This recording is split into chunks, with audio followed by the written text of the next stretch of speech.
नमस्कार मित्रों, आप सब योगी आत्माओं का अपनी योगाहार की जूम मीटिंग में स्वागत है। आवाज आ रही है? ओके। तो हम यहाँ योगाहार पे बात करते हैं। योगाहार का मतलब लोग न्यू डाइट सिस्टम भी बोलते हैं। न्यू डाइट सिस्टम और योगाहार में थोड़ा फर्क है। न्यू डाइट सिस्टम में एक पूरी सिस्टम दी हुई है कि भी आपको सुबह में उठने के बाद 6 से 8 घंटा फास्टिंग करना है, पानी भी नहीं पीना है और दोपहर को से कच्चा ही खाना है। रात को जो बीमार नहीं है वो ही एक बार पकाया खाए, अनाज कम खाए, सब्जी ज्यादा खाए। तो एनडीएस में न्यू डाइट सिस्टम में एक सिस्टम दी गई है और इससे ज्यादातर लोगों की समस्याएं खत्म हो जाती है। लेकिन हम योगाहार में क्या करते हैं? हम योगाहार में आपको बेसिक समझ देते हैं कि भाई हर व्यक्ति की अपनी दिनचर्या अलग है। दिनचर्या के हिसाब से उसको अपना फूड तय करना चाहिए। जो भी खुराक शरीर में जाता है तो वो खुराक क्या काम करता है वो उसको पता होना चाहिए। न्यू डाइट सिस्टम में कच्चा खिला के ही लोगों को ठीक किया जाता है। हमने और आप सबको भी पता है कि डॉक्टर खादिर वली जो है वो मिलेट मैन कहा जाते हैं, तो वो पकाया खिला के लोगों को ठीक कर रहे हैं। तो पकाया खा के भी ठीक होना है, कच्चा खा के भी कर रहे हैं। न्यू डाइट सिस्टम में एनिमा कंपलसरी बोलते हैं। डॉक्टर विश्व स्वरूप राय चौधरी अपने वजन के 5% के हिसाब से कच्चा खाने के लिए बोल रहे हैं, बाकी पकाया खिलाते हैं। वो उपवास की बातें नहीं करते हैं, एनिमा की बात नहीं करते हैं। तो हर व्यक्ति, डॉक्टर विश्व स्वरूप राय चौधरी है, डॉक्टर खादिर वली है, चौहान साहब है, सबने अपनी अपनी एक सिस्टम डेवलप की हुई है। कई लोग योग करके भी ठीक रहते हैं, ठीक हो जाते हैं। तो हमको ये सबकी जो सिस्टम से उसमें से सीख लेनी है कि कौन सी सिस्टम में किस तरह फायदा मिल रहा है। जैसे मैंने पिछली बार बातें की थी कि भी जब खेती में खेडूत लोग यूरिया डालते थे तो इससे उनको बेनिफिट मिलता था। तो वो बेनिफिट तब तक मिला जब तक खेत की जमीन के अंदर कार्बनिक पदार्थ की क्वांटिटी ज्यादा थी। अब जमीन में ऑर्गेनिक मटेरियल ही कम हो गया, जो बैक्टीरियल प्रोसेस होनी चाहिए वही बंद हो गई। अब आप यूरिया डालो, डीएपी डालो, फर्टिलाइजर डालो, उसका बेनिफिट आपको नहीं मिल रहा है। तो हमको यहाँ जितने लोग हेल्थ के ऊपर काम करने वाले लोग हैं वो सब में कुछ अच्छा भी है, कुछ बुरा भी है। हर सिस्टम में फायदे होते हैं, सामने नुकसान होते हैं। तो हमको हर चीज को समझ के अपनी जरूरियात के हिसाब से, आपकी बीमारी के हिसाब से आपको डिसीजन लेना चाहिए, क्या करना चाहिए। लेकिन ये डिसीजन तब ले पाओगे जब आपको सारी बात का पता होगा। आपको जब पता ही नहीं है कि भी कौन सी फॉर्मूला एडॉप्ट करनी है, कौन सी कौन सा काम करने से क्या होता है क्या नहीं होता है, इसके पीछे का साइंस, इसके पीछे का लॉजिक पता नहीं होगा, तो आप डिसीजन नहीं ले पाओगे। फिर आपको क्या करना पड़ेगा, कोई भी व्यक्ति के पास जाके वो बोले वही करना पड़ेगा आपको। तो कई बार ऐसा होता है कि वो बोले वैसा आप करो, तो फायदा हो भी जाता है और कई बार नुकसान भी हो जाता है।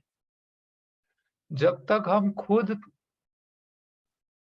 सारी बातें समझ नहीं लेते हैं, तब तक दूसरे के ऊपर डिपेंड रहना पड़ता है। और दूसरे के ऊपर डिपेंड रहने का बाद फायदा क्या होता है वो सबको पता है कि लोगों ने क्या किया कि कुछ भी बीमारी आई तो एलोपैथी डॉक्टर के पास गए। एलोपैथी डॉक्टर्स ने अपने हिसाब से लोगों की ट्रीटमेंट की। डायबिटिक वाले को दवाई दे दी कि भाई आप गोली खा लीजिए, आपका शुगर लेवल कम रहेगा। लेकिन शुगर लेवल क्यों बढ़ रहा है उसके बारे में कभी वो लोगों पेशेंट के साथ बात नहीं करते हैं। तो दवाई खाने की जरूरत ही ना पड़े ऐसी कोई चीज पेशेंट को समझाते ही नहीं। तो हम यहाँ योगाहार में यही बातें समझाने का प्रयत्न करते हैं आपको कि आप जो भी खाते हो, आप मान लो रसोई बनाते हो तो अंदर मिर्ची डालते हो, तो मिर्ची क्यों डालते हैं हम?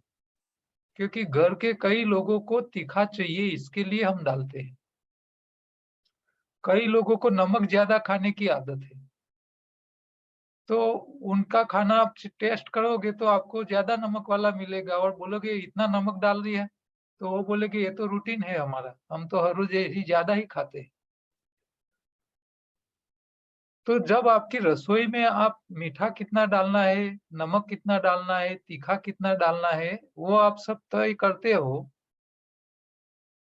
इसी तरह आपकी रिक्वायरमेंट के हिसाब से आपका फूड, आपका खुराक कब लेना है, कैसे लेना है, किस तरह लेना है, ये सब बातें का पता होना चाहिए। रसोई बनाते हैं तो आपको सारी बात पता है कि भी आपको गेहूं की रोटी बनानी है तो आप आटा ले लेते हो, छान लेते हो, अंदर जरूरत के हिसाब से नमक डाल देते हो। कई लोग अंदर घी या तो तेल भी ऐड करके मिक्स करते हैं। फिर रोटी पकाने के लिए गैस के ऊपर भी मिट्टी का बर्तन किसी के पास होता है, किसी के पास नॉन स्टिक होता है। तो मिट्टी के बर्तन में जब रोटी पकाते हो तो उसका एक तरीका थोड़ा अलग हो जाता है, नॉन स्टिक में करते हो तो थोड़ा अलग हो जाता है। आप जब सब्जी पकाते हो, कुकर में डालते हो, तो कुकर में भी आपको पता है कि 2-3 सीटी बजे तब हमको उसको कम कर लेना है। कोई दूसरी सब्जी है तो इसमें थोड़ी ज्यादा सीटी डालनी पड़ती है। तो आप हर चीज में अपना खुद का, अपनी खुद की समझ का प्रयोग में इस्तेमाल करते हो। इसी तरह आपको योगाहार में अपने हिसाब से अपना खाना पीना तय करना है। तो हमारा काम लोगों को सिर्फ और सिर्फ एक ज्ञान देना है। मेरी ये कोई सिस्टम नहीं है कि भी सबको एक ही करना है, ये नहीं है। हर व्यक्ति को अलग करना है अपने हिसाब से, वो खुद तय कर सके, इसके लिए मैं यहाँ हर चीज की बातें करता रहता हूँ कि कैलोरी किसको बोलते हैं, कैलोरी कहाँ से मिलती है, ताकत वाला खुराक किसको बोलते हैं, न्यूट्रिशन क्या है, वो ज्यादा कहाँ से मिलते हैं, शरीर में पंच तत्व का मैनेजमेंट कैसे होता है, ये सारी बातें, आंतों की सफाई कैसे करनी है, ये सब बातें हम यहाँ सिखाते हैं। तो आपको ये सारा ज्ञान होना चाहिए और मैं आशा रखता हूँ कि आप ये सारी बातें समझ के हर व्यक्ति आपके साथ, कोई योग टीचर है उनके साथ, जो टीचर्स योग क्लास चलाते हैं, तो जो साधक आते हैं, तो हर साधक की समस्या अलग है। फैमिली मेंबर्स में भी बच्चों का समस्या अलग होता है, बुजुर्ग लोगों की समस्याएं अलग होती है। तो बच्चों को किस तरह खाना देना चाहिए, बुजुर्गों को किस तरह देना चाहिए, क्या देना चाहिए, क्या नहीं देना चाहिए, ये हर बहन को पता होना चाहिए। तो ये हमारी जो योगाहार की बातें हैं, वो ज्यादातर बहनें ही समझ ले तो मैं मानता हूँ कि अपनी आने वाली पीढ़ी अपना तंदुरुस्ती के बारे में निश्चित बन पाएगी। तो हमको मेन जो बातें हैं कि भी 5 प्रतिज्ञा है। ये 5 प्रतिज्ञा कॉमन है। सब व्यक्ति को ये याद रहनी चाहिए। सिंपल लॉजिक के साथ बताई हुई ये प्रतिज्ञाएं हैं कि भी आप सुबह में योगा एक्सरसाइज नहीं करते हो तो सुबह का नाश्ता छोड़ दो। ये हर व्यक्ति को करना चाहिए, क्योंकि शारीरिक श्रम नहीं है तो 3 बार खाने का कोई मतलब नहीं है। तो ये सब व्यक्ति को पालन करना चाहिए। योगाहारी बनना कंपलसरी है। योगाहारी का मतलब है चबा के खाना। जो चबा के खाता है वो योगाहारी है, और जो योगाहारी है वो चबा के खाएगा तो कॉन्स्टिपेशन रहेगा नहीं, बीमारी की जड़ ही नहीं रहेगी, बीमारी होगी ही नहीं। तो चबा चबा के खाना तो हर व्यक्ति को सिखा ही लेना है, बच्चा है या सब लोग। जो बूढ़े लोग हैं जिसके दांत ही नहीं है, अब दांत नहीं है तो उसको ऐसा खाना बना के दो कि उसको चबाने की जरूरत न पड़े। हाथों में जाने के बाद खुराक को डाइजेस्ट होने में दिक्कत ना हो, और बचा हुआ कचरा जो है वो हाथों में आगे आसानी से बढ़ सके और मल बन के निकल सके जल्दी से। बिना भूख और बिना प्यास का भोजन नहीं करना चाहिए, पानी नहीं पीना चाहिए। ये बात सबको पता होनी चाहिए। अब आप दोपहर का टाइम हो गया है, शाम का टाइम हो गया है और आपको भूख ही नहीं है तो मत खाइए। सिर्फ काम निपटाने के लिए मत खाइए, घर के दूसरे व्यक्ति को बताने के लिए कि भी मैंने खाना खा लिया। बहनें ज्यादातर क्या करती है, रसोई बनाई है, घर वाले को बोल दे खाना खा लो, मैं वासन बर्तन मांज लूं, साफ कर लूं। उनका काम निपटाने के लिए वो खिला देती है। ऐसा मत करो। जिस व्यक्ति को भूख नहीं है उसको खाना मत दो। भले बना है पड़ा रहेगा, गाय को खिला दो, लेकिन घर वाले को मत खिलाओ। तो बिना भूख का भोजन और बिना प्यास का पानी, ये हमको पता होना चाहिए। आप खेडूत को पूछोगे ना, तो जब खेत में फसल लगाई है, वो फसल का जो पत्तियां होती है, वो जब लंघन यानी सूखने नहीं लगती है, ढीली नहीं पड़ती, झुक नहीं जाती, तब तक वो खेत में पानी नहीं डालता है खेडूत। गाय भैंस भी जब प्यास नहीं लगती है तब तक पानी नहीं पीती है। तो हमको बिना प्यास का पानी पीते रहना नहीं चाहिए। ये बात सबको पता होनी चाहिए। ये छोटी बातें आपको आपके जीवन में बहुत काम में आने वाली है। तो बच्चों को भी ये बात बताते रहिए कि भी प्यास नहीं है मत पियो, भूख नहीं है मत खाओ। और बीमारी में डेयरी प्रोडक्ट तो पहले ही छोड़ दो। डेयरी प्रोडक्ट तंदुरुस्त लोगों के लिए ही है, बीमार लोगों के लिए तो जहर समान है। तो जैसे बीमारी आती है उसको तुरंत छोड़ दे। तीसरी प्रतिज्ञा है कि भाई हरी पत्ती हमारे शरीर में सबसे ज्यादा न्यूट्रिशन देते हैं। हरी पत्ती हमारे शरीर में सबसे ज्यादा हरा रंग, जो ग्रीन कलर है वो सबसे ज्यादा देता है। सब्जी में हरा कलर नहीं होता है। सब्जी में कई सब्जी ऐसी होती है उसका छिलका ही हरा रंग का होता है, जैसे लौकी है, उसका छिलका हरे रंग का है, ग्रीन कलर का है, लेकिन आप अंदर देखोगे तो हरा कुछ नहीं है। तो जितना हरा रंग आपके शरीर में जाएगा इतना क्लोरोफिल जाएगा। और क्लोरोफिल ये अद्भुत मशीन भगवान ने बनाया हुआ है जो शरीर में जाने के बाद नेचुरल हीमोग्लोबिन में कन्वर्ट हो जाता है। और नेचुरल हीमोग्लोबिन जितना ज्यादा, इतने शरीर के पांचों तत्वों का मैनेजमेंट सबसे बढ़िया तरीके से होता है।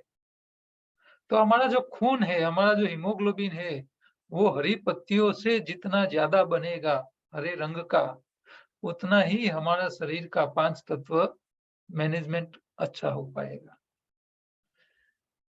आधा से ज्यादा कच्चा खाने का ध्यान रखना चाहिए। आधा से कम पकाया खाना चाहिए। कौन से खुराक को पकाना चाहिए, कौन से को नहीं पकाना चाहिए, ये भी पता होना चाहिए। जो खुराक आप पानी में डालो और पानी में तैरता हो, जैसे पत्ती है, सब्जियां है, तो जो हल्के फुल्के है, वजन में हल्के जितने भी खाद्य पदार्थ है, पत्ती या सब्जी या फल, इसको कभी भी गर्म करके नहीं खाने चाहिए। जो चीज वजनदार है आप उसको पका के खाओ, चलेगा। क्यों? वो कैलोरी वाला है, उसको ही पकाओ। तो जो पकाने वाली चीज है उसको पका के खाओ, जो सीधी खा सकते हैं उसको सीधी खाओ, मरी मसाला डाल के। चौथी प्रतिज्ञा, मेरा वजन बढ़ा के धरती माता पे पैर नहीं रखूंगा। आप हर रोज स्नान करने की प्रतिज्ञा लेते हो, हर रोज टूथब्रश कर लेते हो, सुबह में उठते हो तो पहले ब्रश कर लेते हो, स्नान कर लेते हो। वो याद रखने की जरूरत नहीं है आपको।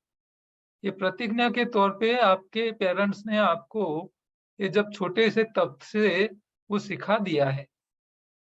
हम साइकिल चलाते हैं तो पैर अपना काम चालू कर लेते हैं, पेडल को घुमाना चालू कर लेते हैं, वो पैर को बोलना नहीं पड़ता है कि भी तू पेडल मारना जरा, मैं नहीं बोलूं तो खड़ा नहीं रहने का। ऐसे हमको पैर को बोलना नहीं पड़ता है, तो ये आदत हो जाती है। तो ये प्रतिज्ञा आपको 24 घंटा माइंड में रहनी चाहिए, मैं मेरा वजन नहीं बढ़ाऊंगा। और लास्ट वाली प्रतिज्ञा, मैं बीमार रह के या व्यसन करके मेरे परिवार या मेरे देश पे मैं बोझ नहीं बनूंगा। ये छोटी सी प्रतिज्ञा आपको व्यसन से बचाएगी। आपके परिवार की जिम्मेदारी आपके ऊपर है, वो आपको याद दिलाएगी। और परिवार को छोड़ो, पूरे देश की जिम्मेदारी भी हमारे सिर पे ही होती है, क्योंकि जो हम करेंगे वैसा ही देश की हालत बनेगी। सब लोग इनकम टैक्स भरना छोड़ दे, जीएसटी टैक्स भरना छोड़ देंगे, तो देश की हालत क्या होगी? सोचिए आप। आपको अच्छे रास्ते नहीं मिलेंगे, लाइट की सगवड़ नहीं मिलेगी, कॉलेजेस, हॉस्पिटल, स्कूल, ये सब नहीं हो पाएगा, जंगल राज हो जाएगा। तो हमारे देश को ठीक रखने के लिए भी हर व्यक्ति की जिम्मेदारी है। अच्छा, हमारे भारत देश में कई लाख लोग ही इनकम टैक्स पेड करते हैं और जनसंख्या है करोड़ों में, 130 करोड़ संख्या है। इसके सामने 1% पब्लिक भी इनकम टैक्स नहीं भर रही है। तो बाकी की पब्लिक को अपने देश के लिए कुछ तो सहयोग देना चाहिए, देश के कामों के लिए। तो सरकार इसीलिए तो ये पेट्रोल और दूसरी चीजों के ऊपर जीएसटी लेके, क्योंकि हर व्यक्ति जो भी खाएगा, कपड़ा भी खरीदा परचेज करता है, तो उसके ऊपर भी वो टैक्स देता है, तो वो टैक्स सरकार के पास जाता है। आप गाड़ी चलाते हो, बाइक चलाते हो, पेट्रोल डालते हैं, तो उसका भी टैक्स सरकार के पास जाता है। तो जो लोग टैक्स नहीं पे करते हैं वो इनडायरेक्टली सरकार को कुछ देते रहे, इसके लिए सरकार ये सारी चीजों के ऊपर टैक्स लेती है। अब ऐसा कोई व्यक्ति नहीं बोल सकता कि मैं सरकार को मेरा हिस्सा नहीं देता हूँ। सब देते ही है इनडायरेक्टली। तो जिस देश के अंदर 100% लोग टैक्स पे करते हैं, इनकम टैक्स पेड करते हैं, तो वहां सरकार को ये इनडायरेक्ट टैक्स लेने की जरूरत नहीं पड़ती, ऐसी जरूरत नहीं पड़ती। तो हमको हमारे देश की भी, हमारे परिवार की भी, हमारे फैमिली मेंबर्स की जिम्मेदारी याद रहनी चाहिए। आप व्यसन करो, तंबाकू खाओ, शराब पियो और कैंसर हो जाए, लीवर खलास हो जाए और आप भर जुआनी में मर जाओ, आप अकेले हो तो कोई दिक्कत नहीं है। लेकिन आप शादीशुदा हो, आपके पीछे बीवी है, बच्चे हैं, उनके बारे में तो सोचो। नहीं है तो आप करो, जो भी करना है, आपके लिए कोई दिक्कत नहीं है।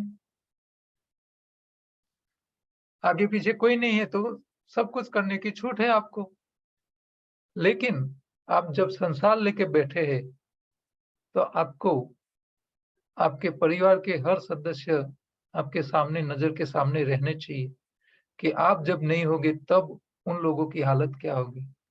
हाँ, कई लोग साधन चलाते हैं तो इसमें भी बेफिक्र होके चलाते हैं।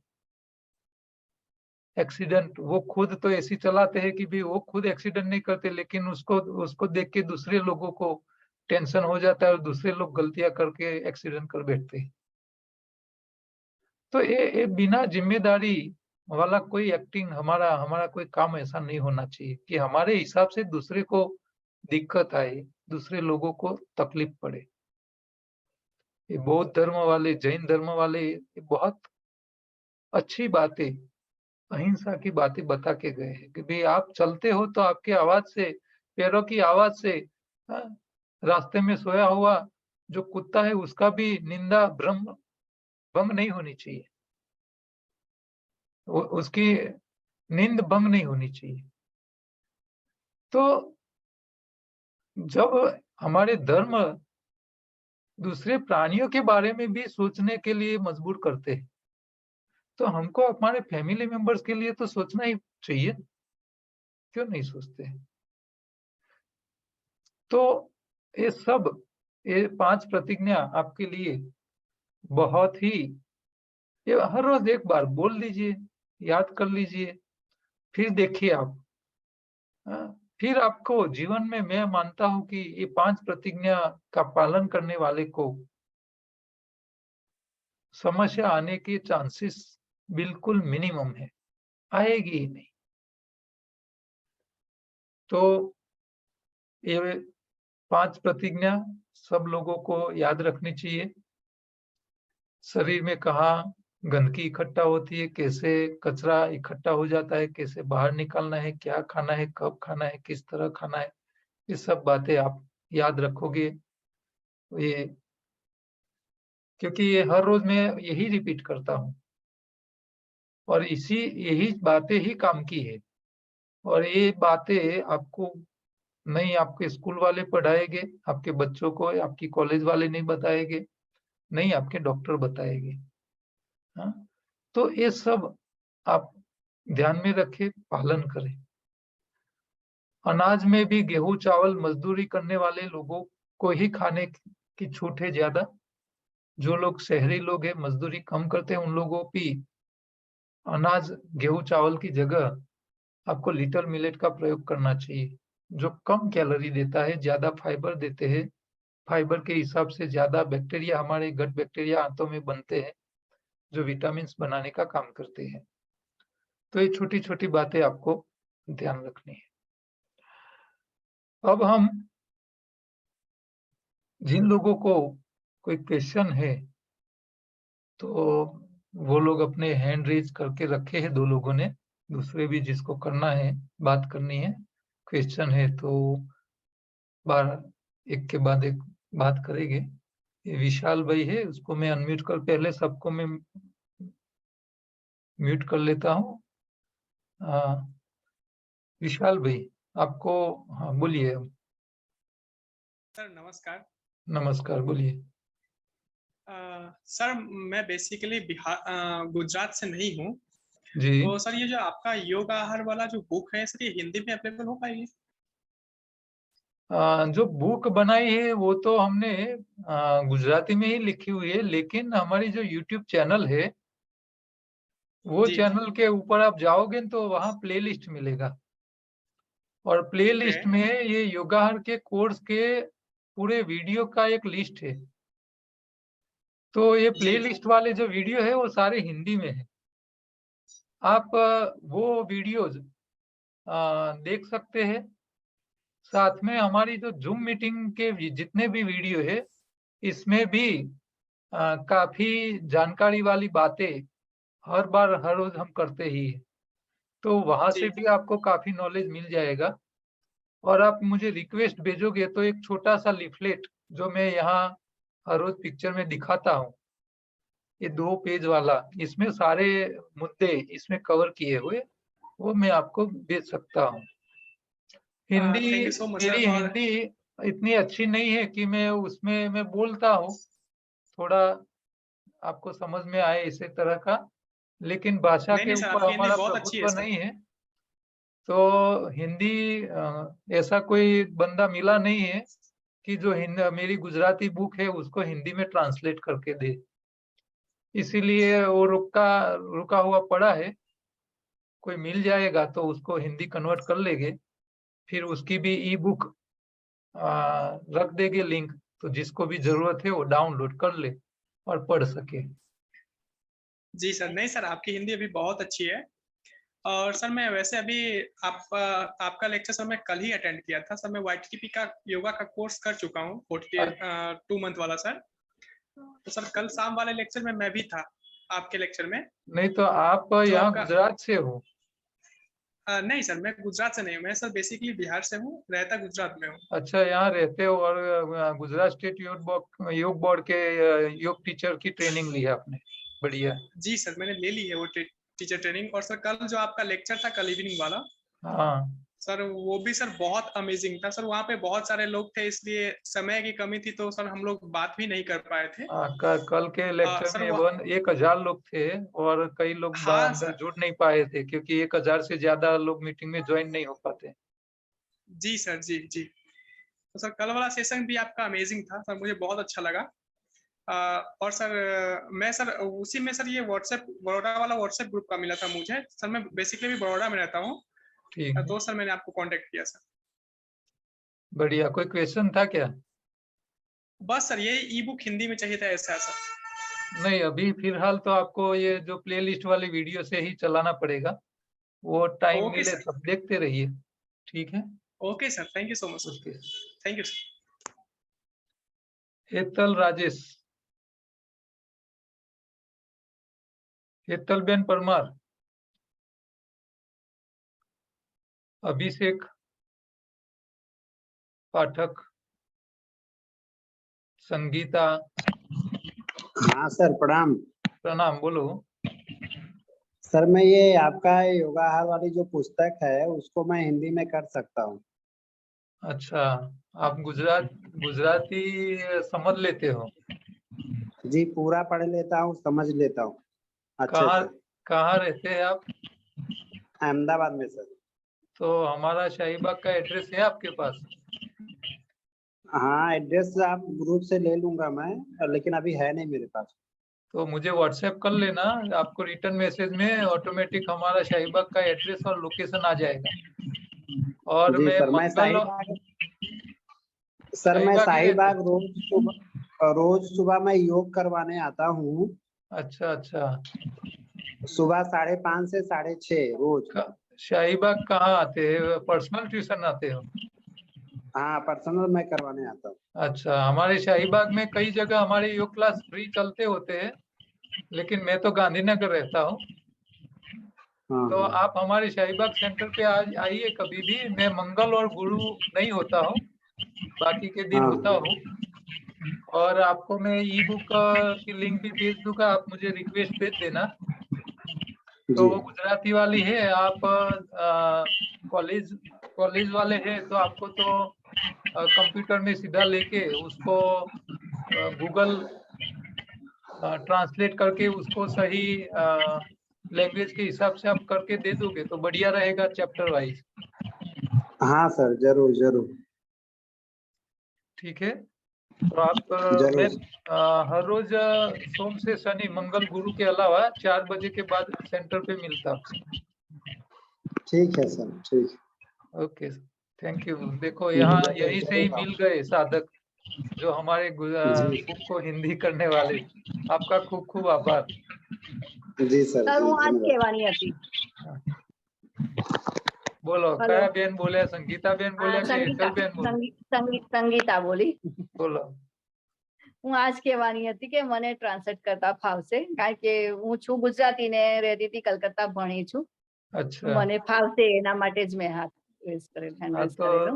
તમે પણ ત્રણ તમને જે લોકો ઇન્ટરેસ્ટેડ છે એટલે હું એવી આશા રાખું કે તમે એક જ વ્યક્તિ આખી બુકનું ટ્રાન્સલેશન કરવામાં ટાઈમ લાંબો લાગે એના કરતે તમે જે ચેપ્ટરો કરવાના હો એ ચેપ્ટર તમારે થોડા ચેપ્ટર તમારા લઈ લેવાના, થોડા ચેપ્ટર બીજા ભાઈ કરી લે, થોડા ચેપ્ટર ત્રીજા ભાઈ કરી લે, તો હું એવું માનું છું કે થોડા દિવસોમાં આપણું કામ નિપટી જાય। કારણ કે એક જ વ્યક્તિ આખી બુક ટ્રાન્સલેટ કરવા જાય તો મહિનો, 1.5 મહિનો, 2 મહિના જતા રહે। એના કરતે થોડા થોડા ચેપ્ટર વાઇઝ થોડા શેર કરી લઈએ અલગ અલગ તો વધારે જલ્દી સારી રીતે થઈ જાય। તો તમે અમદાવાદ રહો છો બેન? હા, હું અમદાવાદ સેલા રહું છું। સેલા રહો છો? અમદાવાદ સેલા। ઓકે, તો તમે પર્સનલ ના આવી શકો તો કઈ નહીં, મને લિંક તમારે જોઈતી હોય તો મને વોટ્સએપ કરજો, એટલે બુકની લિંક તમે લઈને અને ડાઉનલોડ કરી અને પછી કમ્પ્યુટર ઉપર તમે જે લોકો જે કંઈ ટ્રાન્સલેટ કરે એમને ખાસ રિક્વેસ્ટ છે કે ગૂગલ નો જે ઇનપુટ ટૂલ્સની આવે છે સિસ્ટમ, જેમાં ગુજરાતી ફોન્ટ બી હોય, હિન્દી બી આવતા હોય છે, તો એ ફોર્મેટમાં કરજો હિન્દી જે કંઈ કરો એ। આમ તો જો કે ગૂગલ એ કોમન થઈ ગયું છે એટલે કઈ વાંધો આવશે નહીં। એની વિશેમાં સર મને બહુ નોલેજ નથી, હું તો લખીને હિન્દી ટ્રાન્સલેટ કરી શકું અચ્છા, છું। તમે લખીને હિન્દી કરશો? મને અચ્છા, એ બહુ નોલેજ નથી, એટલે એ તો મારે છોકરાને કે કોઈને પૂછવું પડે કે કેવી રીતે શું કરવાનું। નહીં તમે બાકી મારું જો તમારા મીડિયમ જ ઘરમાં ભણું। છોકરા હોય કોલેજ બનતા હા, હોય તો મોટો છોકરાને તમે કહેશો ને તો હા, કદાચ એ લોકો તમને કમ્પ્યુટરમાં એવું વ્યવસ્થા કરી આપશે કે તમે હિન્દી બોલો અને સામે લખાતું જાય। અચ્છા, હા, પણ આમાં શું છે કે જે પ્રોપર જે તે શબ્દનો જે પ્રોપર મતલબ હોવો જોઈએ, એનો પ્રોપર હિન્દી શબ્દ હોવો જોઈએ એ હા, મને તો હિન્દી, આવડે છે, હા એકદમ સરસ આવડે છે હિન્દી। જે લોકો હિન્દી મીડિયમમાં જ ભણેલી છું એટલે મને આવડે જ છે। હિન્દી મીડિયમ ભણેલા હશે તો તમારા શબ્દો પ્રોપર આવી જશે તો વાંધો નહીં આવે। જોઈ લેજો જે રીતે તમારી અનુકૂળતા આવે એ રીતે, સર બરાબર? તમારો નંબર આપી દેજો, તમારો નંબર આપી દેજો સર। હા, મારો નંબર નોટ કરી લો, 9173। એક સેકન્ડ। આમ તો તમે જે ગૂગલ ઝૂમ મીટિંગની લિંક જ્યાંથી મળી એની અંદર મારો નંબર હોય છે। હા, 9173602208।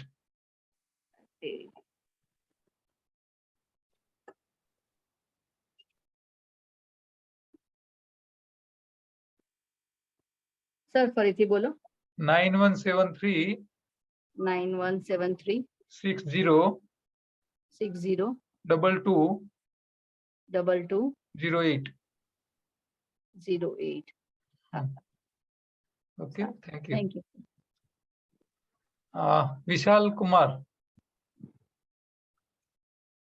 આપની પાસે ટાઈમ બહુ ઓછો છે, 1 મિનિટથી ઓછો સમય છે, જો જે કંઈ પૂછવાનું હોય ફટાફટ પૂછી લો। વિશાલ કુમાર, તમારો હેન્ડ રેઝ થયેલો છે, અનમ્યુટ કરીને ફટાફટ પૂછો, ગમે ત્યારે બંધ થઈ જશે ઝૂમ મીટિંગ। હેલો જી, હેતલબેન બોલો। હા હા હા સર, હું હેતલ બોલું છું। હા હેલો, હા હા બોલો, સર સમય મારું, ઓછો છે, ફટાફટ બોલો। હા સર મારું વજન બહુ છે સર, મારે વેટ લોસ કરવું છે તો હા શું તો કરું? ચાવીને ખાઓ, ખાટા ફળ વધારે ખાઓ, ગળપણ ઓછું કરી નાખો, અનાજ બિલકુલ ઓછું કરી નાખો, અને સર મારું વજન 130 કિલો છે।